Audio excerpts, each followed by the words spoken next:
안녕하세요. 제가 이번에 가지고 온 종목은 네이버와 카카오를 가지고 왔습니다. 지금 상황 되게 괜찮게 풀리고 있죠.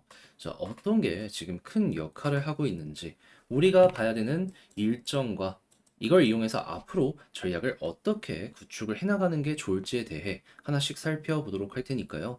일단 들어가기 전 구독과 좋아요 한 번씩만 꾹 눌러주시면 감사드리겠습니다. 자, 일단 최근 9월달 어떤 것 때문에 최근 꾸준하게 올라가는 모습이 작지만 확실하게 보여지게 되었었죠. 금리 인하 9월달 딱 진행되고 나서 그때부터 쭉 하고 반응 오지 않았었습니까? 그럼 앞으로도 이게 결국 중심이 될 수밖에 없다라고 생각을 하면서 올해 연말까지를 보셔야 될 필요가 있는데, 근데 금리 인하 이 기준이 뭔지 모르시는 분들을 위해 그냥 기본만 말씀드리면, 연준이 금리를 결정할 때는요, 첫 번째 달러의 가치를 지키는 게 최우선이고요. 두 번째는 경기를 일정 수준 유지하는 게 두 번째라고 보시면 됩니다. 근데 달러의 가치는 결국에 물가, 인플레이션이라고 볼 수 있는데, 물가가 높게 형성되면은 금리 인하 진행하겠습니까? 안 하죠. 그냥 고금리를 꾸준하게 유지하려고 하게 될 수밖에 없겠죠. 그래서 물가가 어떤지를 봐야 될 필요가 있는데,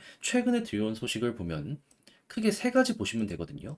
CPI, PPI, PC.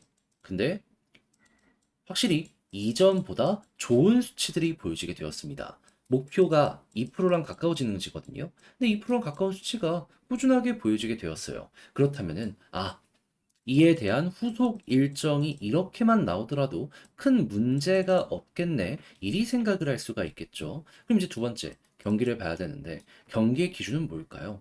고용이겠죠.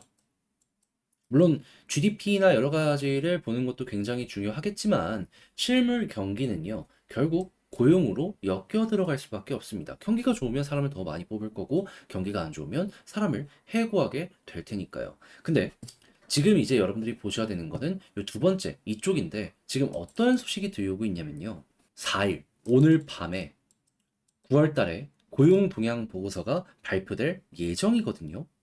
근데 만약에 고용이 조금 안 좋으면 어떤 일 발생할까요? 그럼 경기 침체에 대한 우려가 나올 수도 있겠죠. 하지만 적당히 빠지거나 아니면 일정 수준 유지하면은 미국 경기는 여전히 튼튼하네. 이렇게 생각을 할 수 있잖아요. 근데 이 상황 속에서 주간 실업보험 청구권자의 숫자는 22만 5천으로 직전보다 6천 명 정도 증가를 했다라고 합니다. 근데 실업은 조금 늘었지만 앞으로 감원을 할 것이다라는 기업들의 계획을 보면 오히려 줄어들었어요.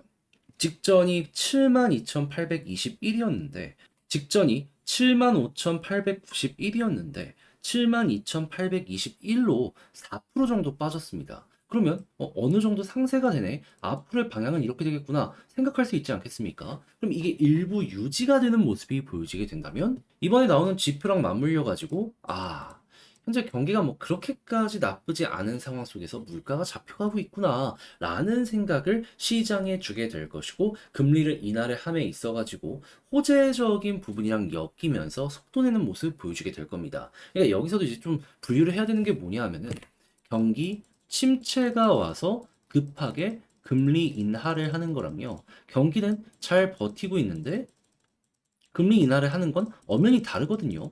호재는 어떤 게 더 클까요? 아래가 좋겠죠. 그래서 여기서 우리는 이 후자가 나오길 기다리면서 봐야 될 필요가 있는데, 제가 말씀드린 이런 지표들만 잘 여러분들이 대응을 하더라도 이 후자 여기에 맞춰서 볼 수가 있는 게 현재의 상황이다 생각을 할 수가 있다라는 겁니다. 그럼 이제 이런 걸 바탕으로 현재 확률은 어떻게 잡히고 있다?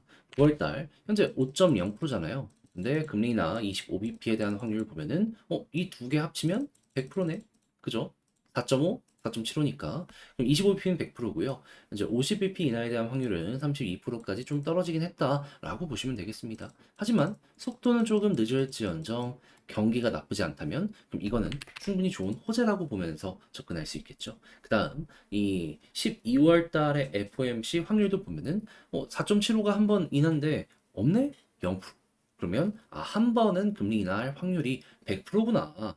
그리고 1월 달 여기에서도 일정을 보면은 마찬가지로 볼 수 있고요. 그리고 3월 달 FOMC 일정 보면은 여기도 마찬가지라는 걸 알 수가 있습니다. 그러면 내년 상반기 1분기까지 금리 인하가 계속된다면 그에 맞춰서 차근차근 중간에 쉬어가면서도 올라갈 가능성이 높다. 이리 볼 수가 있는 것이기 때문에 금리 인하가 지속이 된다면 그만큼 우상향 가능성 높아진다. 이를 기본 베이스로 깔고 2019년을 예시로 보면서 꾸준하게 한번 지켜보시면 아주 좋을 것 같습니다. 그리고 나서 금리 인하의 속도가 확 하고 느려진다든가 아니면 인하의 끝이 보여지게 된다라는 얘기가 나오게 된다면은 자연스럽게 여기에서 마무리를 생각을 해보시면 되는 거죠. 여기도 결국에 관련 내용 때문에 거의 100% 올라갔잖아요. 이거는 제약 바이오부터 시작해서 기술주라면 싹 다 영향을 받았던 내용이기 때문에 이번에도 또 한 번 반복될 가능성이 높다. 이걸 기본 베이스로 깔고 보시면 아주 좋을 것 같습니다.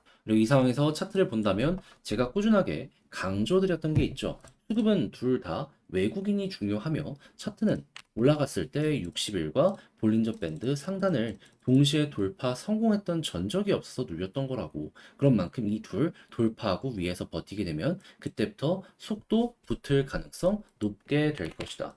그죠? 그래서 조금만 더 이렇게 올라가서 위에 있는 곳을 돌파하는 거 언제 나올지 이걸 좀 집중해서 보시면 좋겠네요. 근데 수급은 카카오가 조금 더 센 걸 봤을 때 여기서 올라간다라는 걸 기준으로 본다면 카카오가 조금 더 매력적으로 나타나지 않을까.